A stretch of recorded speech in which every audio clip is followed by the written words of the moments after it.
Hi! Hello! అందరికీ నమస్తే. Suparna life స్టైల్‌లో ఈరోజు మనం ఈ మృదు మధురమైన అప్పాలు తయారు చేసుకోవడం కోసం 2 కప్పుల బియ్యపు పిండి, 1 కప్పు గోధుమ పిండి, 1 కప్పు బొంబాయి రవ్వ కలిపి పెట్టుకొని 3:30 కప్పుల వాటర్‌లో 1:30 కప్పు బెల్లాన్ని కరిగించేసి, ఈ కరిగిన పాకంలో ఈ పిండిల మిశ్రమాన్ని పోసేసి బాగా దగ్గరకొచ్చిన తర్వాత 2 ఇలాచీలని దంపి వేసేసుకొని, ఒక చిన్న కప్పు కొబ్బరి పొడిని కూడా వేసేసుకొని, బాగా దగ్గరకొచ్చిన తర్వాత 2, 3 స్పూన్ల నెయ్యిని కూడా వేసేసి చల్లారనివ్వాలి.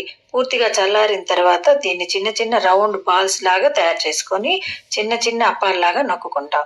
ఈ అప్పాలు అమ్మవారికి, ఆంజనేయ స్వామికి చాలా ఇష్టం కదా! నైవేద్యంగా పెడుతూ ఉంటాం.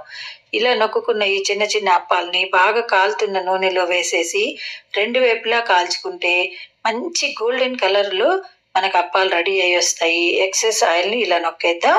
ఈ అప్పాలను అమ్మవారికి అలా చూపించేసి ఇలా తినేద్దామా?